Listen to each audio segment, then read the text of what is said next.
সিংহ ৰাশি এপ্ৰিল মাহটো আপোনালোকৰ কাৰণে ভালনে বেয়া আপোনালোকৰ ভাগ্য সলনি হ'ব নেকি নহলে এই মাহটো আপোনালোকৰ জীৱনলৈ ডাঙৰ কঠিন সমস্যা আহি পৰিব পাৰে নেকি ভিডিঅটো আপোনালোকে শেষলৈকে চাব কাৰণ শেষৰ 2 মিনিটত মই আপোনালোকক জনাম কিছুমান গোপন সংকেতৰ কথা যেটো আপোনালোকে গম পালে আপোনালোকৰ ভাগ্য সলনি হৈ পৰিব ঘৰলৈ প্ৰচুৰ পৰিমাণে অৰ্থৰ আগমন হ'বলৈ ধৰিব আৰু গোটেই মাহটোত আপোনালোকে বহু বেছি উন্নতি কৰিব পাৰিব আহক তেনেহলে আমি সুন্দৰভাৱে জানি লওঁ সিংহ ৰাশি লোকসকলৰ এপ্ৰিল মাহৰ সম্পূৰ্ণভাৱে আমি জানিব লাগিব কৰ্ম ধন প্ৰেম স্বাস্থ্য আৰু প্ৰতিটো দিশ কেনেকুৱা ধৰণে পাৰ হ'ব আপোনালোকৰ ভাগ্য কেনে ধৰণে পাৰ হ'ব সকলো কথা এই ভিডিঅ'টোৰ যোগেদি আপোনালোকে জানি ল'ব পাৰিব এপ্ৰিল মাহটো সিংহ ৰাশি জাতক জাতিকাসকলৰ কাৰণে অনুকূল মাহ হিচাপে পাৰ হ'ব আপোনালোকৰ চাপ কিছু পৰিমাণে কমিবলৈ ধৰিব মানসিকভাৱে দায়িত্ব বৃদ্ধি পাবলৈ ধৰিব পাৰে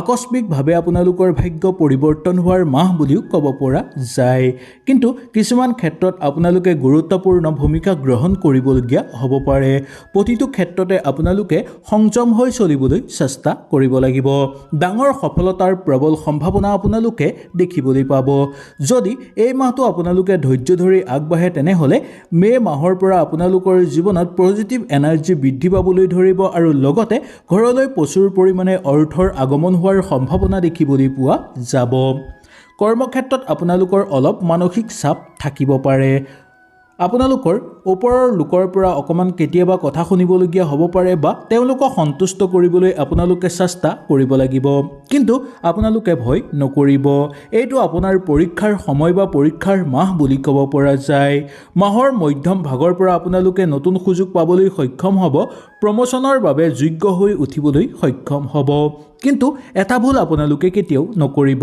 সেইটো হৈছে আপোনালোকে যি কাম কৰি আছে সেই কাম কেতিয়াও আপোনালোকে সলনি নকৰিব যদি সেই জব আপোনালোকে সলনি কৰে তেনেহলে ক্ষতি হ'ব পাৰে আপোনালোকৰ সেই কাৰণে যি কাম আপোনালোকে এই মাহত কৰি আছে সেই কাম নিশ্চিতভাৱে আপোনালোকে কৰি থাকিবলৈ চেষ্টা কৰিব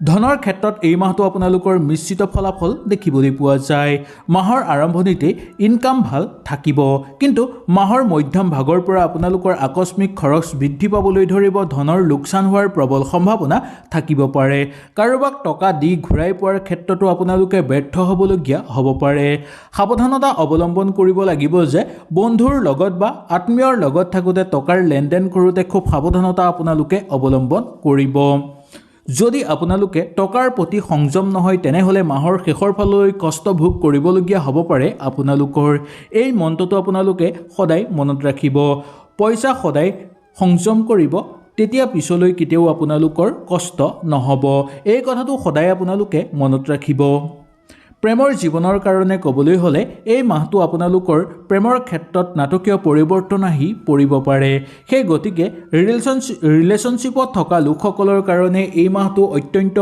শুভ হ'ব যদিও কিছুমান ক্ষেত্ৰত অকমান সাৱধানতাও অৱলম্বন কৰিব লাগিব কথা বতৰাৰ ক্ষেত্ৰত অকমান সংযম হৈ আপোনালোকে কথা বতৰা কৰিব কিন্তু হোষ্টেলত থকা লোকসকলৰ কাৰণে ঠিকে থাকে পাৰ হোৱা দেখিবলৈ পোৱা যাব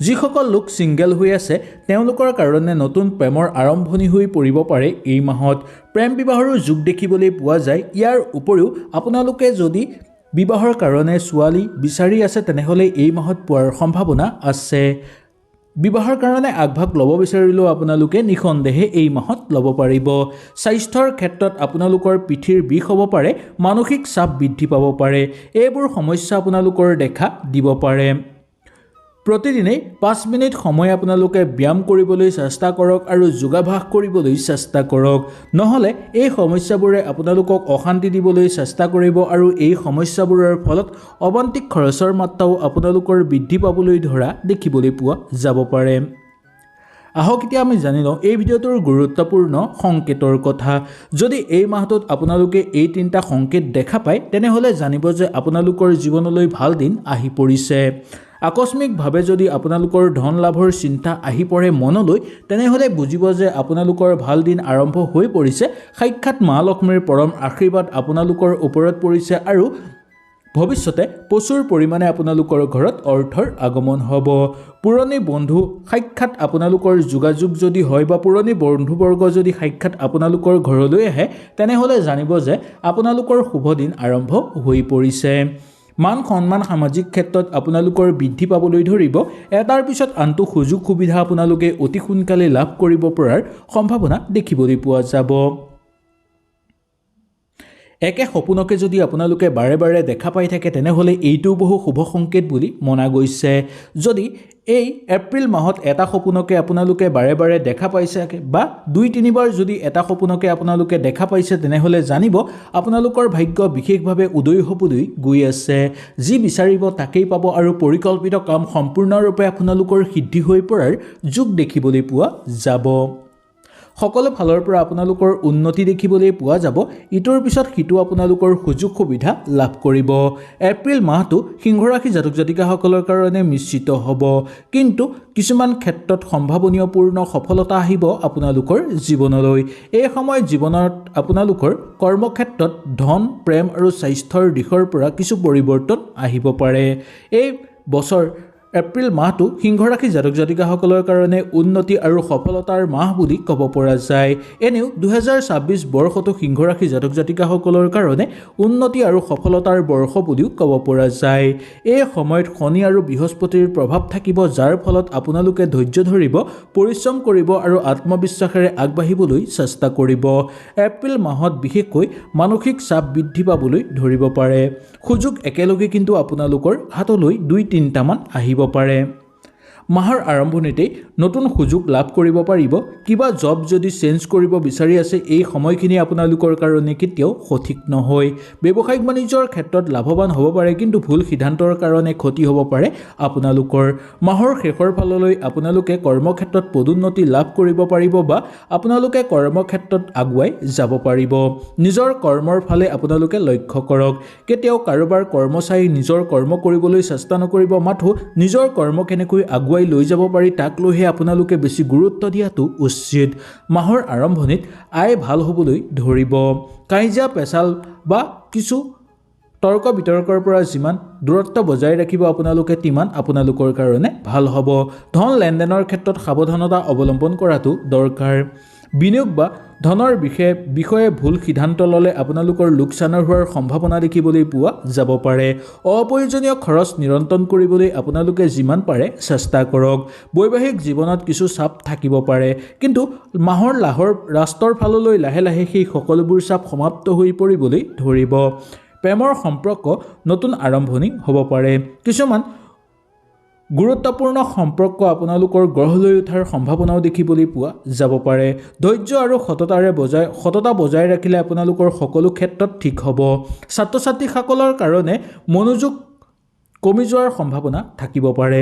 প্ৰজেক্ট বা এক্সামৰ কাৰণে যদি আপোনালোকে সাজু হৈ আছে তেনেহ'লে আপোনালোকে ভাল ফল দেখুৱাব পাৰিব। নতুন কাম আৰম্ভ কৰিব বিচাৰিলে সফলতা পাব, কিন্তু দেৰিকৈ হ'লেও সেই সফলতা আপোনালোকৰ হাতলৈ আহিব। নিজৰ ডিচিশ্যন বজাই ৰাখিবলৈ আপোনালোকে চেষ্টা কৰিব, যাৰ ফলত আপোনালোকে তাৰ পৰা প্ৰচুৰ পৰিমাণে সফলতা অৰ্জন কৰিব পাৰিব। মানসিক চাপ বৃদ্ধি পাবলৈ ধৰিব পাৰে স্বাস্থ্যজনীয় ক্ষেত্ৰত।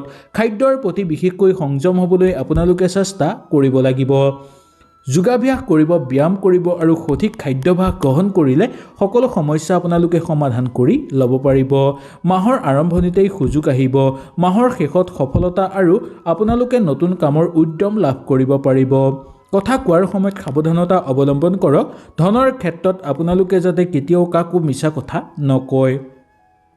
বন্ধুৰ সৈতে বিবাদ এৰি চলিবলৈ চেষ্টা কৰিব। এপ্ৰিল মাহটো সিংহ ৰাশি জাতক জাতিকাসকলৰ কাৰণে পৰীক্ষা, সুযোগ আৰু সফলতাৰ মাহ বুলি ক'ব পৰা যায়। যদি আপুনি ধৈৰ্য ধৰি সঠিকভাৱে সিদ্ধান্ত ল'ব পাৰে তেনেহ'লে এই মাহটোত আপোনালোকে নিশ্চয় সফলতা লাভ কৰিব পাৰিব। হয়তো এই ভিডিঅ'টোৰ যোগেদি আপোনালোকে সুন্দৰভাৱে বুজি পালে।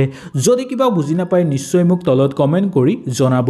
তেনেহ'লে আজিলৈ আপোনালোকৰ ওচৰৰ পৰা বিদায় লৈছোঁ। কালিলৈ পুনৰ আপোনালোকক লগ পোৱাৰ প্ৰতিশ্ৰুতিৰে আজিলৈ নমস্কাৰ।